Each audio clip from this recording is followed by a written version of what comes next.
Taloja phase 1 और phase 2 में नागरिक सुविधाओं के अभाव के कारण वहां के रहने वाले नागरिक परेशान। आदाब, मैं शबाना पटेल, लंथरानी मीडिया में आपका स्वागत है।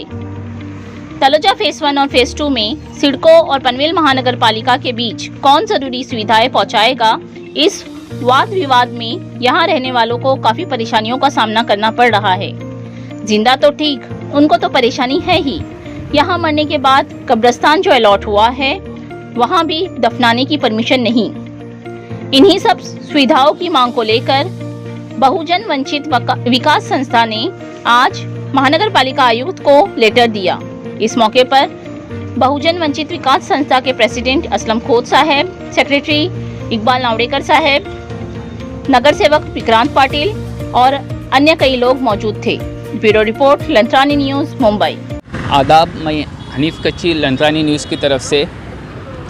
यहाँ पर हम आए पनवेल महानगर पालिका, यहाँ पर आयुक्त को तलोजे में जो होने वाली काफ़ी कठिनाइयाँ है। अभी जो नया तलोजा फेज़ 1 फेज़ 2 बना है, वहाँ पर न सही से पानी का बंदोबस्त महानगर पालिका ने किए, नहीं कोई सही से रास्ते बने हैं, नहीं कहीं वहाँ पर सिर्फ खंबे हैं जिसमें लाइट नहीं है। दिखाने को वो खंबे हैं लेकिन उसमें रोशनी नहीं होती, सिर्फ ऐसा पोल गारे हुए हैं। यही सब कई ऐसे समस्याएं लेकर कब्रिस्तान का भी एक बहुत बड़ा मैटर है। कब्रिस्तान यहाँ पर जिंदों को तो तकलीफ़ है ही, कोई फैसिलिटी नहीं है, लेकिन मरने के बाद अभी कोविड क्राइसिस के वक्त यहाँ पर दफनाने के लिए भले कोई भी धर्म का हो, भले वो क्रिश्चियन रहो, हिंदू रहो या मुसलमान रहे, उन लोग को दफन भूमि, शमशान भूमि से भी ये लोग वंचित है। ये सब फैसिलिटी कॉरपोरेशन और सिडको दोनों के बीच में उलझ रहे ये तलोजे के लोग। अब देखते, इन्होंने अभी यहाँ पर एप्लीकेशन दिए है सिडको आयुक्त, ये कॉरपोरेशन के आयुक्त को। देखते हैं अभी इनका क्या बोलना है। इकबाल भाई नावड़ेकर साहब से हम पूछते हैं। मैं सबसे पहले हम बताना चाहते हैं कि अल्हम्दुलिल्लाह फेज़ 2 में और फेज़ 1 दोनों मिलाकर तलोजा में एक कब्रिस्तान दिया गया है ना। कब्रिस्तान रेडी है, मशान भूमि रेडी है, लेकिन आज तक उसका ताबा लोगों को नहीं दिया जा रहा है। बना के पूरा रेडी है।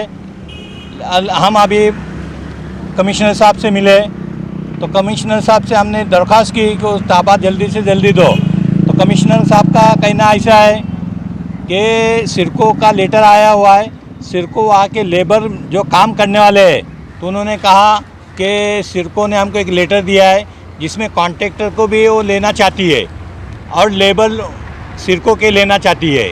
और हमारा ये कहना है कि हम सिर्फ कब्रिस्तान को जगह को लेंगे, जो तुम्हारे आदमी है तुम्हारे पास रहे, कॉन्ट्रैक्टर तुम्हारे पास रहे। लेकिन ये दोनों की हलगर्जी की वजह से, दोनों प्रशासन की वजह से हम मुसलमानों को तकलीफ़ हो रही है। कब्रिस्तान रेडी होने की वजह से भी हमको कब्रिस्तान हाथ में नहीं मिल रहा है। तो आज हमने साहब से बात की है, साहब को कहा तुम एमडी को लेटर दो, तो लेटर दे रहे।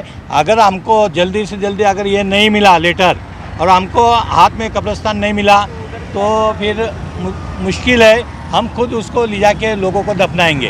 हमारा हक है, हमको कब्रिस्तान दिया गया है। और हमको नहीं तो तलोजा में जाते तो वहाँ पर दफनाने नहीं मिलता, वैया गाँव में जाते वहाँ पे दफनाने नहीं मिलता, खारघर बम्बई जाने पड़ता है जहाँ पर एम्बुलेंस को ही सिर्फ 5 से 6 हज़ार रुपये देने पड़ते। तो ये खर्चा हर इस आवाम बर्दाश्त नहीं कर सकती। तो हम चाहते हैं कि जल्दी से जल्दी कब्रिस्तान मिले। अगर जल्दी से जल्दी अगर कब्रिस्तान हमको नहीं मिला, हैंडओवर नहीं किया गया, तो हम सीधा यहाँ पर मोर्चा लाएंगे और मोर्चा लाने के बाद सीधा उस जो भी इंतकाल हो जाएगा उसको वहाँ पर दफन किया जाएगा। असलम भाई, देखते हैं अध्यक्ष बहुजन वंचित विकास संस्था के प्रेसिडेंट, देखते हैं उनका क्या बोलना है। आपके चैनल के माध्यम से मैं ये बताना चाहता हूँ कि पिछले 4 साल से बहुजन वंचित विकास संस्था के माध्यम से हमारे जनरल सेक्रेटरी बहुजन वंचित विकास संस्था के इकबाल नावड़ेकर साहब ये पनवेल के आसपास के गांव जो महानगर पालिका की हद में आते हैं, फेज़ 1 फेज़ 2 तलोजा, इन सब इन जगहों के लिए, इन इलाकों के लिए, इन बस्तियों के लिए हमेशा वहाँ की समस्याओं को लेकर के निवेदन महानगर पालिका को देते हैं। महानगर पालिका वो टेम्परवरी उनके कंप्लेंट के ऊपर ध्यान देते हुए टेम्परवरी कोई ना कोई सोल्यूशन निकालता है, उसके बाद में जहाँ के वहाँ वो प्रॉब्लम है वो वैसे ही रहता है। मिसाल के तौर पे अभी पीछे पारा मोहल्ला है, उसको लग करके स्कूल है, बच्चों का आने जाने का रास्ता है, जरा 1 घंटा अगर बारिश होती है तो वहाँ पे 3-3, 4-4 फुट पानी जमा होता है। उसके लिए भी काफ़ी बार गए साल से तो मैं बोलता हूँ काफ़ी अग्रेसिव तरीके से इकबाल नावड़ेकर वहाँ लड़ रहे हैं नगर पालिका के साथ में, तो सही तरीके से वो काम हो नहीं पा रहा है। अभी फिल वक्त अभी हम लोग वहीं से आ रहे हैं, अभी महानगर पालिका के जो भी कर्मचारी है वहाँ के और अधिकारी है वो अभी हमारे साथ में वहाँ पे फील्ड पे इस वक्त गए थे, उन्होंने मुआयना किया है और जल्द से जल्द वो प्रॉब्लम सॉल्व करके देने की बात कही है। उसी तरीके से तलोजा फ़ेज़ 1 फ़ेज़ 2 आज ये एरिया जो है बहुत तेज़ी से फैल रहा है, बहुत तेज़ी से यहाँ की आबादी बढ़ रही है और मुस्लिम पॉपुलेशन ज़्यादा तौर पे है। अभी 28,000 रूम सिडको ने आवंटन अभी लोगों को दे रही है, वहाँ पे अभी नया और पब्लिक वहाँ आने वाली है। लेकिन सबसे मेन चीज़ जो है वहाँ पे कब्रस्तान हो या स्मशान भूमि भी हो, अपना दफन भूमि हो, किसी भी कास्ट के लिए हो, तो वो वहाँ पे सिडको ने तो दिया है, प्लॉटिंग तो की है, लेकिन अभी तक महानगर पालिका से उनका सब करस्पॉन्डन हो चुका है। लेकिन कुछ उनके रूल्स एंड रेगुलेशंस को लेकर के, कुछ डिमांड्स को लेकर के मामला अटका हुआ है। उसकी वजह से वहाँ के जनता को इतनी तकलीफ हो रही है, खासकर कोविड जैसे में, और अभी तीसरा फेज़ भी आने वाला है। लोगों को, मैयतों को खारगार, कलमबोली, मुमरा, बॉम्बे ले जाना पड़ता है। आसपास में 2-3 मुसलमानों के बड़े बड़े गांव हैं, उनके कब्रस्तान भी है, लेकिन वो लोग पड़ोस वाले दफनाने नहीं दे रहे हैं। तो वहाँ पे जो दफन भूमि दी हुई है, वहाँ पे जो कब्रस्तान दिया हुआ है, तुरंत हमें जल्द से जल्द दे। इसलिए हमने आज आयुक्त साहब से भी आकर के मीटिंग की है। अब इसके बाद में हम लोग का अगला स्टेप, हम जा कर के अभी MD से मिल रहे हैं सिडको के, कि तुरंत हमको वो दे। अगर और उन्होंने आश्वासन दिया है कि हम लोग बहुत अभी आज ही सारे लेटर प्रोसेसिंग उन्होंने शुरू की, अभी एक चंद घंटों में हमारे हाथ में लेटर्स भी आएंगे। अगर ये जल्द से जल्द नहीं होता है और ये 3 फेज़ जो अभी कोरोना का जो 3 फेज़ जो आने वाला है, ये अगर आता है तो ऐसी हालत में हम लोगों को मजबूरन वहाँ पे इनके विदाउट परमिशन की हमको मैयतों को वहाँ दफनाना पड़ेगा। ये हमारा सबसे बड़ा आंदोलन रहेगा। अगर ये काम ये जल्दी में नहीं होता है तो वहाँ खुद एक, अब हम कब्र खुद आएंगे और उस कब्र में मैं खुद लेटूंगा और ज़िंदा वहाँ पर बैठूंगा। जब तक के कब्रस्तान का अलॉटमेंट वहाँ के आवाम को नहीं मिलता, तब तक मैं वहाँ से हटूंगा नहीं। ये मेरा उग्र आंदोलन रहेगा। यहाँ पर काफ़ी एग्रेसिव माहौल हो गया है, देख इसी के साथ साथ पनवेल की बहुत सी समस्या थी, जैसे कि डेवलपमेंट प्लान 2016 में पनवेल की महानगर पालिका हो चुकी है, आज तक पनवेल का डेवलपमेंट प्लान नहीं बना है।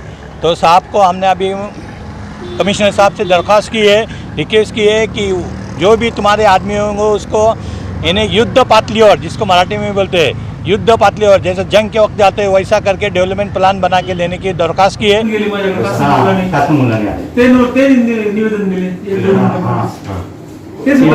ते बोलतात नाही दिला तर शुक्रवारपासून आम्ही आंदोलन करू, त्यांचं एक आदेशपत्र आहे। आता हे कसं आहे, बहुजन वंचित विकास संस्था ही यांची आहे आणि यांनी काय केलं, तिथे बरेच लोकांच्या चर्चेत हा विषय असेल तर यांनी कृती समिती तयार केली, अंडरस्टँडिंग मध्ये बाबा आपला विषय मार्गी लागा म्हणून कृती समिती तयार केली। त्याचे हे असलम खोत अध्यक्ष आहेत, इक्बाल नावडेकर साहेब आपले जनरल सेक्रेटरी आहेत। ठीक आहे, सर्वपक्षीय हे साहेब एका पक्षाचं काम करतात, हे भाजपचं करतात, असं सर्व। आता आम्हाला काय पाहिजे तर तो प्लॉट तुम्हाला सुविधा माहिती असेल त्याची काय, की आपण पैसे भरलेत पण त्यांच्याकडून अजून अलोकेट झालं, कारण ते म्हणतात काय की तुमचे कॉन्ट्रॅक्टर पण आमचे घ्या आणि आमची माणसं पण घ्या। आपण ते करणार नाही। तर आता आयपी साहेब फ्रेश पत्र काढतायत आणि आताची सेन्सिटिव्हिटी, कोरोनाची पार्श्वभूमी यांना जपन करायला असलेली अडचण, मुंबईला जायला लागतंय, मुंबईला जायला लागतंय, मुंबई ठाणे असं तिकडे बरोबर आहे, ते फारच अडचण आहे ते। आणि आपल्याला ते दिसतं ना, आपले कर्मचारी त्याच्यामध्ये आहेत किती करणार, त्याच्यामुळे आपल्याला त्यात मार्ग 9 प्लॉट नंबर 9 आणि 10 आणि याच्यात पण आहे ना, हे चुकीचं सर्व गाईडलाईन चालू आहे। याच्यामध्ये दिलेलं आहे 9 आणि 10, पण हे अजून कन्फर्म नाही आहे। आता 10 नंबर कुठे स्मशानभूमी दाखवते, कुठे दफनभूमी दाखवते यांच्या आराखड्यामध्ये। ॲक्च्युअली आहे काय, आणि ते काय म्हणतात 8 आणि 9 ही दफनभूमी आहे। मग ॲक्च्युअल दफनभूमी कुठली आणि स्मशानभूमी कुठली हेच अजून क्लिअर नाही आहे। ते आपण जेव्हा यांच्याशी चर्चा केली आदिल साहेबांची, तेव्हा त्यात काय आकडे नाही आले, त्यांच्यातून आकडे आले। त्यांनी म्हणाले की 8 आणि 9 दफनभूमी आणि 10 नंबर स्मशानभूमी वेगवेगळं झालेलं आहे। आणि त्याच्यानंतर साहेब हे पुढचा पण होता की जे नागझरीला आहे, गावात रस्त्यावर दिवे बसवायचे आहेत, त्यासाठी पण लवकर झाला पाहिजे, कारण याला 8 महिने झालेले आहेत, अजूनपर्यंत त्याचा काय नाही। थांबले तर बसवले, परंतु हे झालं नाही. ओके सर, त्याच्यात ऐका. पारा- स्थान रेडी झालेलं आहे, संपूर्ण काम झालेलं आहे, परंतु जसे बोलतात ना, 3 तिगारी काम बिगारी, तसेच हे सिडकोची आणि जसे काही साहेबांनी सांगितलं जारी कत्रीचे लोक आहेत, त्यांनी जाणून बुजून हा उपक्रम ठेवलेला आहे आणि त्यांनी यात मांडलेलं आहे की आमचे कामगार घ्या, कॉन्ट्रॅक्टर घ्या. आता तुम्ही दोघा पण प्रशासकीय अधिकारी आहेत, महानगरपालिका असो किंवा सिडको असो, पण त्यात आमचे का हाल करता? मुसलमान जे आता दफनभूमीला लाचार झालेले आहेत, ते तलोलीला जातात, तिकडून आकलून लावला जातो, वैयेला जातात, तिकडून आकलून लावला जातो, मग त्याला ती जे मेलेला माणूस आहे त्याला घेऊन मुंबई किंवा मुंब्रा इथपर्यंत जायला लागते. आम्ही सरळ सरळ सांगतो की तुमचा काय, दोघा अधिकारी बसा, सिडको प्रशासन बसा, पनवेल महानगरपालिका बसा, तुमच्या अखत्यारीतल्या जे ते करा आणि आम्हाला लवकरात लवकर कब्रस्तान ताब्यात द्या. जर कधी यांनी या हालचालीवर लक्ष दिले नाही आणि ढकलाढकली केली तर आम्ही स्वतः काय करणार नाही. जे माणूस मय्यत होईल त्याला द्यायला पैसे नसतात, एक ॲम्ब्युलन्सला त्याला 8,000 रुपये द्यायला लागतात, तो माणूस कुठून पैसे घेऊन येईल? आम्ही सरळ सरळ कब्रस्तानमध्ये घेऊन जाऊ आणि दफन करू. आणि मला वाटत नाही की यात काय वाईट आहे. तर आमची सिडकोला पण आणि महानगरपालिकाला पण चेतावणी आहे की त्यांनी लवकरात लवकर प्रॉब्लेम सॉल्व करावा. आणि तसेच पनवेलचे जे आराखडा तयार करण्यात आम्ही सांगितलेलं आहे आयुक्तांना, त्यांनी सांगितलं ते चालले. पारामुल्ला आहे तिकडे आत्ता तुम्ही या 2 दिवसात पाणी 4 फूट ते 5 फूट भरून जातो, लोकांचे हाल चाललेले आहेत. पनवेल महानगरपालिका समोर अग्निशमन दल आहे, त्या समोर खड्डे पडलेले आहेत, कधी होईल काम?